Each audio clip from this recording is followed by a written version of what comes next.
कहते हैं नसीब का लिखा कोई नहीं बदल सकता, लेकिन शायद ये बात अधूरी है, क्योंकि जब इंसान मेहनत से डरना छोड़ देता है तो किस्मत भी रास्ता बदल लेती है।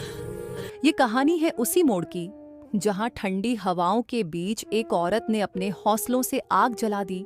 शहर से थोड़ी ही दूरी पर एक छोटा सा सुंदर गांव था, शिवपुर। मीरा रोटियां बेल रही है, आइए जानते हैं मीरा की कहानी। उस गांव में मीरा अपने पति देवेश और 2 बच्चों रिंकू और सोनू के साथ रहती थी। उनका परिवार खुशहाल और हंसी खुशी जीवन बिता रहा था। मीरा, आज भी तेरे हाथ की पराठों की खुशबू पूरे मोहल्ले में फैल गई है। खुशबू नहीं, ये तो तुम्हारे प्यार का असर है। एक दिन अचानक उनकी जिंदगी में ऐसा तूफान आया जिसने सब कुछ बदल दिया। शहर से लौटते समय हुए अचानक एक्सीडेंट में आपके पति की रीढ़ और टांगों में गंभीर चोट है।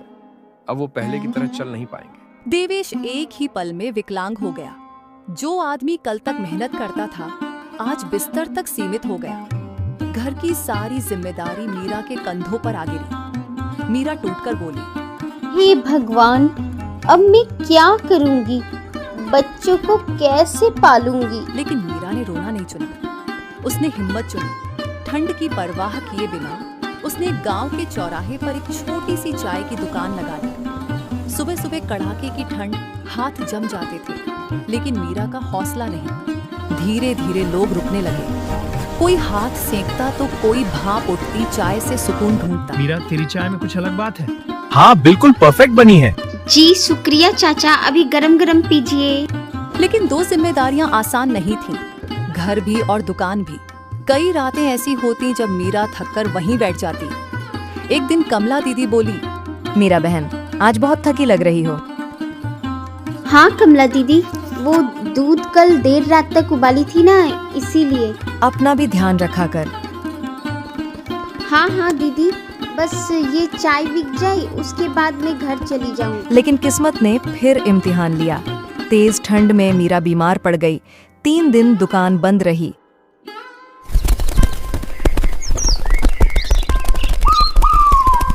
जब मीरा लौटी तो उसकी जगह एक नई चाय की दुकान लग हाँ, चुकी थी। अभी रेडी कर रहा हूँ। शाम को मीरा घर लौटती है। देवेश पूछता है, कैसा रहा आज का दिन? ठीक ठाक रहा जी। उदास स्वर में, मुझे माफ कर दो मीरा, मेरी वजह से तुम्हें सब कुछ अकेले करना पड़ा। ऐसा मत कहिए, आप है तो हिम्मत है, मैं सब संभाल लूंगी। चलिए अब जल्दी सोते हैं, खाना खाकर सुबह मंडी भी जाना है। अम्मा, अगर अदरक और इलायची ज्यादा डाल दें तो चाय और गर्म लगेगी ना?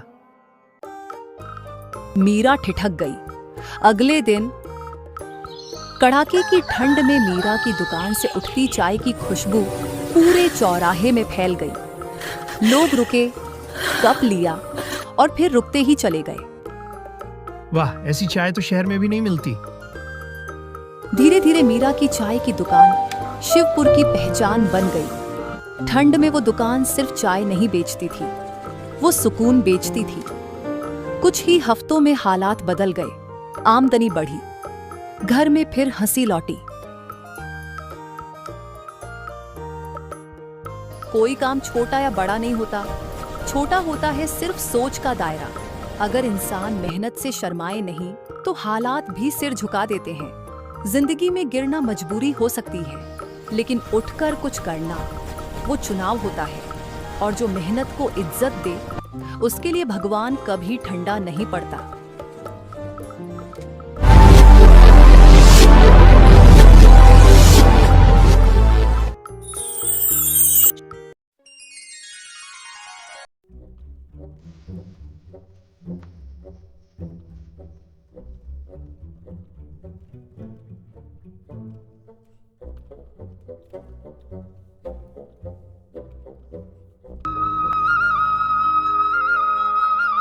एक गांव शिवपुर में एक गरीब किसान हरिराम अपनी पत्नी लता और बेटे छोटू के साथ रहता था।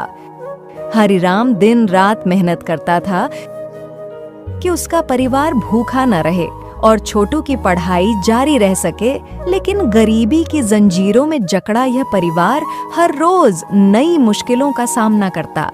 सुनिए जी, छोटे के स्कूल की फीस फिर से बाकी है। स्कूल से आज आखिरी नोटिस आया है। घर में अब एक भी रुपया नहीं बचा। अब तो समझ नहीं आता इस हालत में हम उसका सपना कैसे पूरा करेंगे। लता, मत चिंता कर। मेरे बेटे छोटू को मैं पढ़ा लिखा कर बड़ा आदमी बनाऊंगा। भले मैं खुद भूखा रह जाऊं, लेकिन उसकी किताबें कभी बंद नहीं होंगी। ये मेरा वादा है, एक बाप का वादा। आप हमेशा इतनी बड़ी बड़ी बातें कर लेते हैं जी, पर हकीकत तो ये है कि आज चूल्हे में जलाने को लकड़ी भी नहीं बची। छोटू ने भी आज कहा, माँ, कल स्कूल में सब बच्चों ने नए जूते पहने थे, मेरे तो फट गए हैं। उसकी आंखों में जो शर्म थी ना जी, वो मेरी नींद छीन गई। मैं माँ हूँ, उसे ऐसे देखकर दिल रो पड़ता है। लता, मैं तेरी मजबूरी समझता हूँ, पर मेरी हालत भी देख। दिन भर खेत में जान तोड़ मेहनत करता हूँ, फिर भी शाम को 2 मुट्ठी अनाज के लिए तरस जाता हूँ। कभी कभी सोचता हूँ, क्या सच में मेहनत का फल मिलता भी है या नहीं? पर फिर तेरे और छोटे के चेहरे देखता हूँ तो लगता है नहीं, मुझे हार नहीं माननी चाहिए।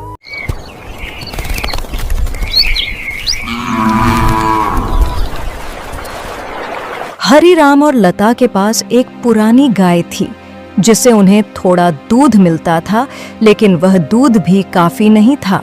सुनिए, क्यों ना हम अपनी गाय बेच दें? वही पुरानी गोरी जो अब दूध भी कम देती है, शायद उससे मिले पैसे से फीस भर जाए। कम से कम हमारे बेटे की पढ़ाई तो न रुके।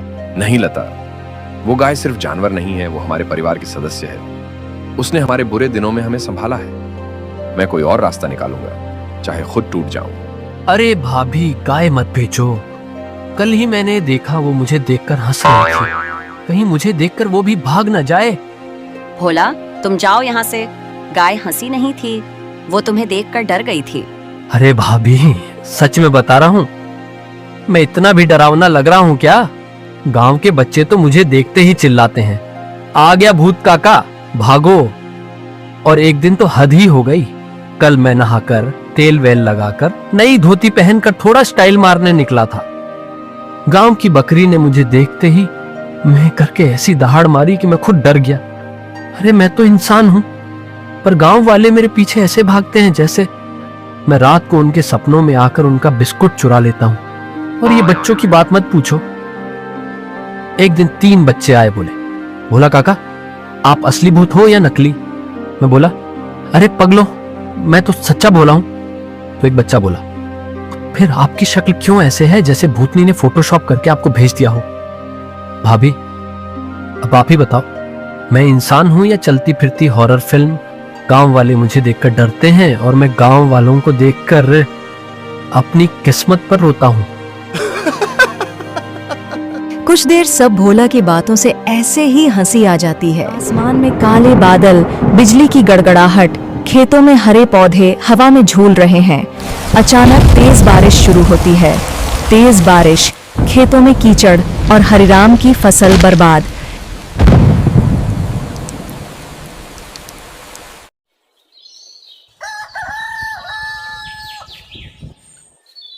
हे भगवान, मैंने तो कभी किसी का बुरा नहीं चाहा, फिर मेरी मेहनत का ये हाल क्यों? ये खेत ही तो मेरी सांस है, मेरी रोटी है, मेरे बच्चे का भविष्य है। अब मैं अपने परिवार का पेट कैसे पालूंगा? सुनिए जी, अब एक ही रास्ता बचा है। हमें जमींदार भैरव सिंह के यहाँ काम मांगना पड़ेगा। शायद मजदूरी से 2 वक्त की रोटी तो मिल जाएगी।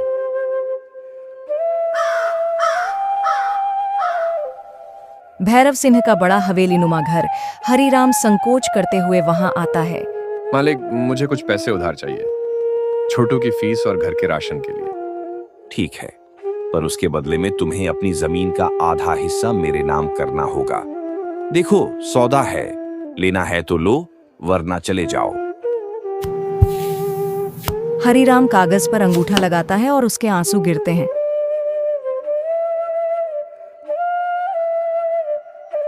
कुछ महीने बाद हरिराम की बची फसल भी बारिश में नष्ट हो जाती है।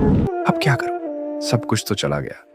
मेरे खेत, मेरा पसीना, मेरा सपना, सब मिट्टी में मिल गया। अब शायद हमें उसी जमींदार के यहाँ मजदूरी करनी पड़ेगी। कभी सोचा नहीं था कि हमारी मेहनत भी हमारे खिलाफ हो जाएगी।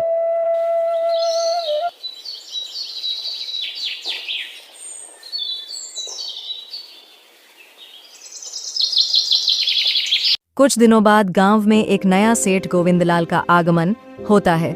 बहुत सारे लोग इकट्ठा होते हैं। सेठ गोविंदलाल गंभीरता से कुछ ऐलान करते हैं। मैं उस बच्चे की मदद करना चाहता हूं जो गरीब है पर उसके सपने अमीर हैं। कौन है यहाँ जो सच में पढ़कर अपने माँ बाप का नाम रोशन करना चाहता है? सेठ जी, एक है छोटू। गरीबी में भी उसकी आंखों में आग है, इरादों में चमक है।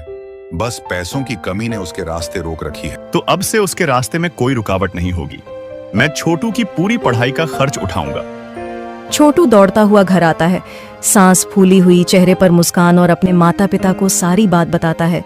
माँ, पिताजी, सुनिए ना, मुझे छात्रवृत्ति मिल गई है। अब मैं बिना किसी चिंता के पढ़ सकता हूँ। अब आपको किसी जमींदार के सामने झुकने की जरूरत नहीं है। बेटा, आज मेरा सिर गर्व से ऊंचा हो गया। तेरी मेहनत ने हमारे घर की किस्मत बदल दी है। भगवान करे तू ऊंचाइयों को छुए। आज हमारे आंसू खुशी के हैं। इतने सालों की तपस्या रंग लाई। 8 वर्षों बाद शिवपुर गांव, नई सड़कें, स्कूल और खेत हरे। एक सफेद कार रुकती है, उसमें से IAS अधिकारी छोटू उतरता है।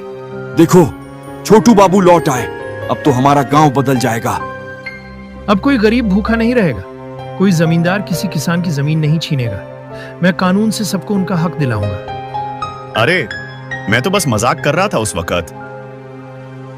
मजाक नहीं था, वो अत्याचार था। अब समय है इंसाफ का। सेठ जी, तुमने किसानों से जमीनें हड़प कर गरीबों की पीठ पर वार किए हैं। अब तुम्हारी बारी। बाबू, बस मुझे माफ कर दो। बस कुछ नहीं, कानून का हाथ बहुत लंबा होता है और आज ये हाथ तुझे तेरी सही जगह पहुंचाएगा। छोटू अदालत में सबूत पेश करता है और किसानों को उनकी जमीनें वापस दिलवाता है। मैं सोचता था कि गरीबी मेरी किस्मत है, पर आज समझ आया कि मेहनत और ईमानदारी कभी हारती नहीं। मेरी मिट्टी ने ही मेरी किस्मत को जन्म दिया है। हमारी गरीबी ने हमें तोड़ा नहीं, हमें गढ़ा है। और तू मेरे बेटे इस मिट्टी का असली हीरा बन गया है। इस कहानी से हमें यह सीख मिलती है, कभी अपनी गरीबी से मत डरना, क्योंकि किस्मत उसी की बनती है जो मिट्टी में भी सपने बोने की हिम्मत रखता है।